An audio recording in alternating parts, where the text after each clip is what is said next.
She just got on the ballot here in Arizona. She's a sitting state senator.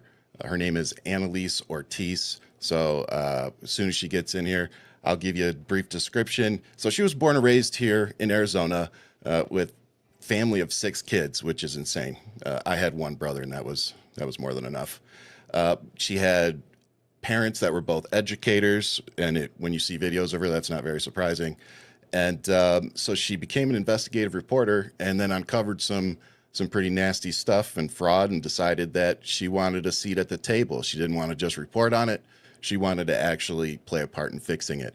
So since being elected to Legislative District 24 here in Arizona, she passed SB 1182, which is a law to protect construction workers from extreme heat by allowing them to begin their shifts earlier in the day. Became a nationally recognized voice on affordable housing policies, which we're going to get into a little bit today, secured historic funding for childcare, affordable housing, and homelessness services, fought back against Trump's inhumane immigration policies, took action for Maryvale and Glendale residents in need of help, and was named the most progressive legislator in 2025 by Progress Arizona. So like I said, she's running for re-election, and she's looking at defending all people from the current attacks on due process and constitutional rights, lowering rent and expanding pathways to home ownership, cracking down on the billionaires and corporations who are stealing from the working class and our elections, I'd add, increasing access to affordable and quality health care. So as you can see, this is why I am proud to support Senator Analise Ortiz. So thank you for joining us on the show and taking the time. I know how busy you are. Thank you so much for having me. I'm really excited to be here. Absolutely. So I know we only have 30 minutes, so I'm just going to dive right into it. Okay, let's do it. Let's talk about ICE. Yeah, and I could be wrong here. Correct me if I'm wrong, but didn't you have an arrest warrant issued for you at one point? Not quite an arrest warrant, but they tried. Oh. They threatened. Did they really? So what had happened was I had reshared on my Instagram story someone else's post that ICE was outside of an elementary school. And keep in mind, this was right after Trump had basically rescinded a policy that used to say ICE agents could not go near schools because those are sensitive locations. Right. So this was an alarming thing that we were seeing ICE agents outside of an elementary school. And when I reshared that post to my story, some far right troll account, Libs of TikTok, got a hold of it. And the Senate President, Warren Peterson, who's running a really pitiful campaign for Attorney General, decided to make this a campaign moment for himself and referred my Instagram post to the U.S. Attorney's Office saying that I deserved federal charges. Nothing has come of that, but it's really scary to think that they want, free speech, including our social media posts, to be something that could land you in federal prison. It's wild stuff. Yeah, and I mean, you know this, but for those of you listening who didn't follow, I had the FBI show up to my house, and it was over a social media post. So to think that a sitting state senator is being referred for prosecution because of just simply resharing a post, alerting her constituents to, hey, if you're in this area, you might want to avoid taking your kids there right now. So that's insane to me. Yeah, it really is. And that type of fear and intimidation is exactly what they want. I'm sorry that happened to you. But it's what we see throughout history in terms of authoritarian governments. They use fear to silence people, to censor people. And I'm going to keep being brave and courageous in the face of it. Well, and that's what's been impressive, too, is that you're running for re-election. Seeing all the things that they've tried to attack you with and intimidate you with, and you're still out here doing it. So my question now is, having the experiences you've had with just reporting on ICE and our state Republicans, I'll call them, what was it like watching ICE go into our airports? It is something out of an authoritarian nightmare, right? Right now what we're seeing is that they want this secret police force, this paramilitary force that is essentially Trump's own private army. They're not following any rules. They're not following the Constitution. And I think this whole photo op that they're doing right now by putting these ICE agents into airports to literally just stand around with their guns and looking pass at out their water. Yeah. It's really to get the American people used to having a military police force in civilian Yes. spaces. It Yes. we should not normalize this, because where are they going to be next? Are they going to be outside polling locations? We know that Steve Bannon really wants that. And that is just meant to intimidate and scare people of color. And we are not just talking about people who do not have citizenship, because ICE has targeted people who are citizens. They've Yes. targeted DACA recipients, green card holders, and they're not following any rules. So we No. cannot normalize it. And on top of it, just today, they're talking about Donald Trump wants only citizens here that believe in America and are true patriots, while simultaneously calling people like Senator Ortiz and myself the enemies and the extreme enemies of the state. Like, this is crazy. Like I said, I don't even think Hollywood movie people could write this. It's just too crazy. Yeah, And and so my question is, I see you combating people on the Senate floor, and I have a particular person that I want to ask you about. You don't have to answer, but is Wendy Rogers as big as a supervillain in person as she seems on TV? well, for those who don't know, my colleague, Senator Wendy Rogers, was actually censured by members of her own party for being racist and for sharing anti Semitic things on Twitter. Okay. So you are so racist that your own party, the Republican Party, censures you. That is saying something. Listen, I serve on the Judiciary Committee as ranking Democrat, and she is the chairwoman. So we both are in leadership roles on that committee.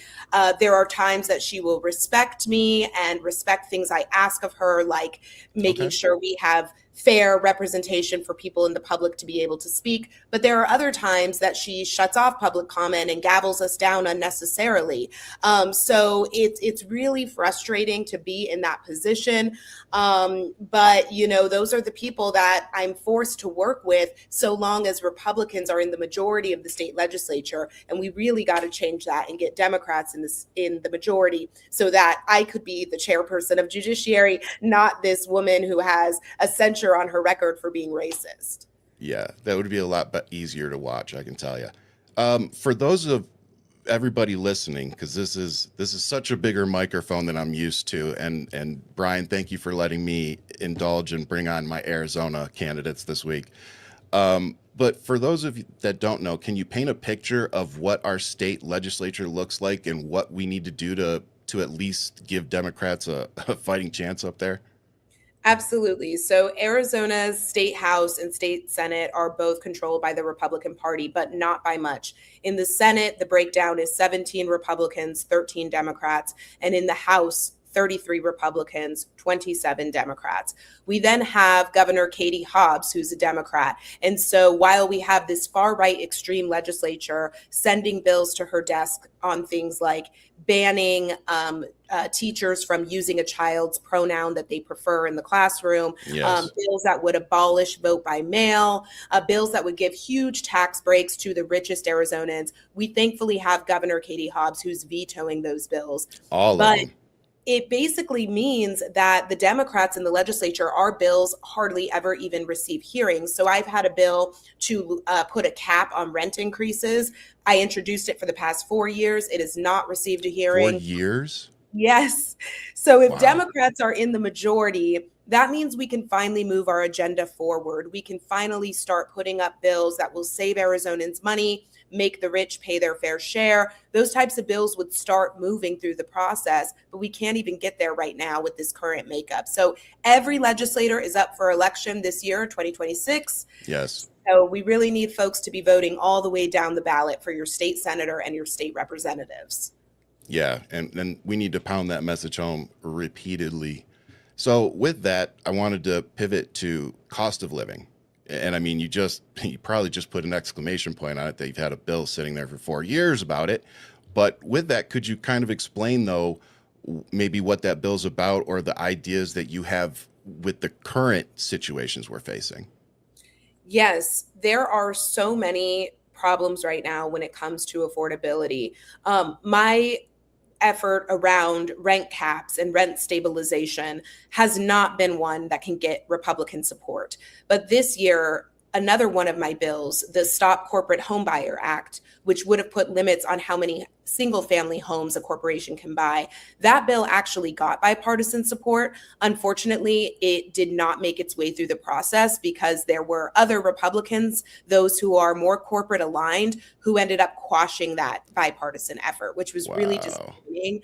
We also had a bill around prescription medication and lowering costs for prescription medication. Republicans killed that effort. And then lastly, we had a bill to try to make data centers pay their fair share for electricity. Right now, these data centers are coming in, they're using so much electricity, and everyday people are then paying higher energy rates because of that when we have nothing to do with those data centers. And unfortunately, that bill also was shot down by Republicans in the legislature. Wow. Well, that brings up something, and I know I didn't necessarily bring it up to you before, but I keep saying AI isn't going anywhere, and so that means that these data centers probably aren't. Is there any ideas that we have on our side, the Democrats, to realize that we're going to need these data centers, but we don't necessarily need them sitting right next to our major cities and housing developments and stuff like that? So is there anything going on right now to kind of put some regulations on it? I know those conversations are happening at a level that it is, between different states, because the fact of the matter is that these things are very water intensive. It makes no sense for them to be built in Arizona, where we have a water shortage that is going to continue to get worse. So I know that there are some conversations happening with other states and with these developers themselves about how these things should be more strategically built, not necessarily in the desert. But that's going to take leadership at all levels of government, including from city leaders, as many of the city leaders are responsible for approving the zoning and the permitting that goes with actually allowing these places to be built. So those conversations are happening. I know on the state level, we would love to see these data centers be able to find their own water supply, recycle their own water, and make sure that that's something that's like contained there and they're not dipping into the groundwater of surrounding areas. Yeah, like a nuclear reactor. Right. And hopefully those types of ideas and regulations will be able to gain some footing. But right now they're just building as big as they can and they don't care.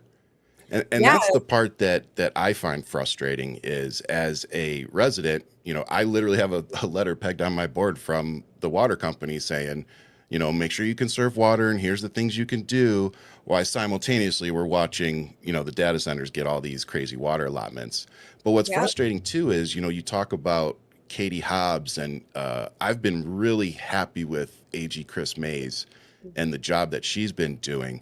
And the one that I was so happy to see them tackle personally was these farms that they were growing, the alfalfa on and sending it, back to other countries. And it's like, when you found out the water rights that they had on some of these places, it was almost like unregulated.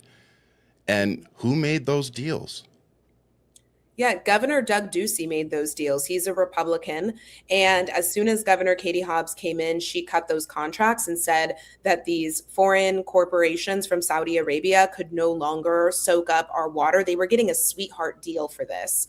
And then Attorney General Chris Mays sued over it. And now the Republicans in the legislature are trying to retaliate against Chris Mays on this issue specifically by saying that, they have a bill that would say she could not use the law she used to do this without approval from the Board of Supervisors, which in many of these areas are very conservative bodies.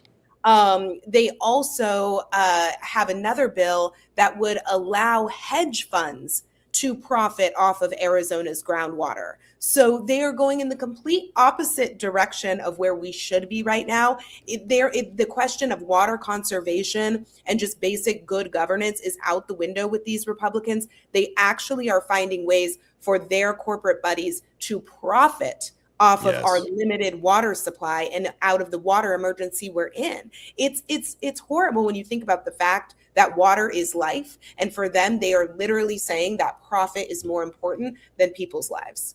Yep. Growth over reality seems to be the thing. Well, and before I get to my last topic, that brings up something else.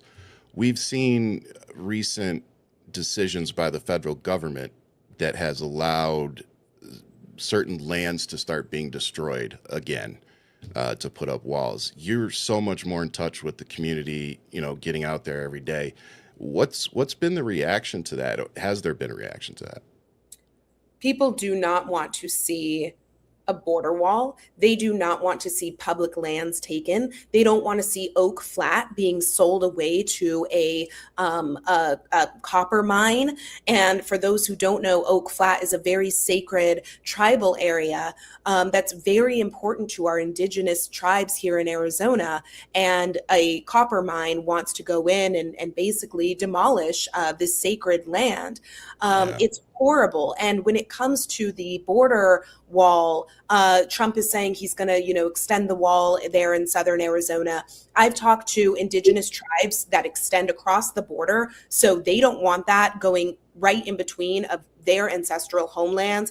It's an issue for wildlife Wow. that would no Yeah. longer be able to cross. It's an issue for farmers.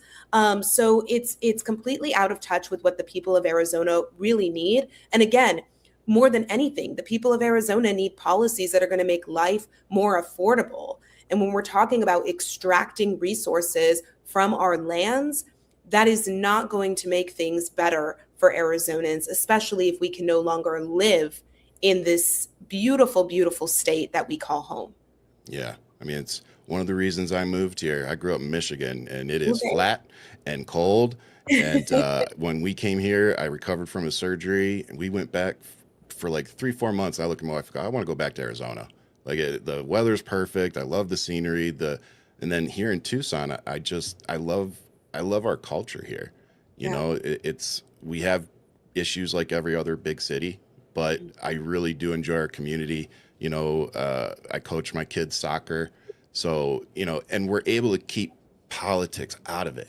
And right now that's so much what I know I need. I need a community that I can go to for just a little bit, to unplug, go do something else, spend time with our kids, and remember why we're fighting these fights. And Yeah. with that in mind, I wanted to know, what is one thing happening, or a bill or anything that's happening in the Senate right now that you wish people were paying more attention to? Okay. A positive thing or It can be any? either or both. Okay. Um, Well, I think people need to be aware that every year we pass an $18 billion budget in the state of Arizona, and that is your money. And this year we are in a really bad position with our state budget. We are not bringing in Okay. as much tax revenue as we had in the past because of huge tax cuts for the richest Arizonans that Governor Ducey passed as one of his last acts in office in 2022. The other one is the ESA school voucher program. That is draining money out of our public schools and giving tax dollars to private schools, homeschools, and religious schools.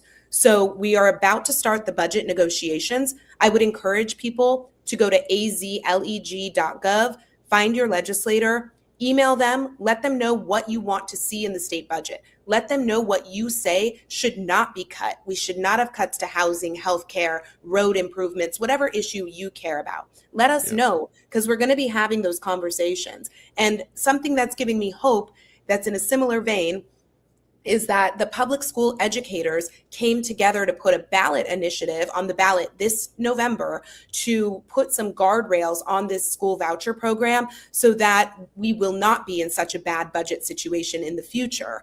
And so they are circulating signatures right now so that people can go and sign this petition to get that education initiative on the ballot. And that's really making me hopeful, because to me, there is no power like the power of the people. The legislature has failed to act on putting guardrails on the school voucher program, so the people are taking it into their own hands. And that makes me really hopeful and very proud. Absolutely. And so I have a pivot question to that is, I have a 12-year-old and a 10-year-old. And between the two of them, we've seen, I think, 3 teachers quit this year. Mm. Is that is what we're seeing? Is that a cost of living thing, or is it? Can we directly relate that to these voucher programs? We can absolutely directly relate it to the voucher program. It's happening all over the state of Arizona that teachers are quitting or the schools are actually shutting down, which is Yeah, just horrible because public schools are the heart and soul of our neighborhoods, and they should be treated that way. We should be investing in our educators, making sure they're paid well, making sure that they have resources that they need. But for example, one school in district in my district, Cartwright, they had a child care program for their educators, and it attracted educators from all over the valley who wanted to take advantage of this reduced child care for educators. And the yeah, school board, including the school board president, Lydia Hernandez, made the decision to cut that childcare program. And I've heard directly from teachers who told the school board, we will have to quit. We will have yeah. to go to another district if you do this. And Lydia Hernandez made the choice to do it anyway. So those are the types of bad decisions that are being made, that are kind of just, we need to make sure we're funding the things that are good for public schools and educators to keep them in the classroom. And Yeah. unfortunately, we're not seeing that happen from leadership on many different levels, including, unfortunately, some on the school board level. What was their justification? Was it strictly a budget decision? Their justification was a budget decision. However, we asked repeatedly for documents to show how much money this would save or how much money was in reserves for the district. And even though that's public information, the school superintendent would not give me that information as a state senator. Uh, His name is Steve Watson. So there's a I lack of love that you're transparency. dropping names. I love it. Well, the voters deserve to know the truth. And when We we're do. talking about Absolutely. taxpayer money, it's your money, right? So there's an issue of transparency and accountability that is really, really important when we're talking about public dollars. And so we need to solve this. It's a huge problem. But I just hope every educator out there knows that you are so valued and that you deserve Yes. better and you deserve to be treated like the professional and experts that you are. And I'm going to keep fighting for that respect and that investment to happen. Yeah, we do virtual with ours, and I feel exactly the same way. Like getting to see what the teachers do and how important it is for my kid. Like they get upset when like one of their teachers that they really like leaves. Like it like they Yeah. had one leave like 2 weeks ago, and it's like right in the middle of the school year. And so it's like my daughter's like, did we do something wrong? I'm like, no, honey, you didn't do anything wrong. Sometimes it's just, you know, adults have things going on that they have to make decisions. I go, Yeah. but I'm sure she would have rather stayed with you guys. Yeah. So just that kind of thing. So before we get into, I just want to remind our listeners, you don't have to live in Arizona to support awesome candidates like this. Okay.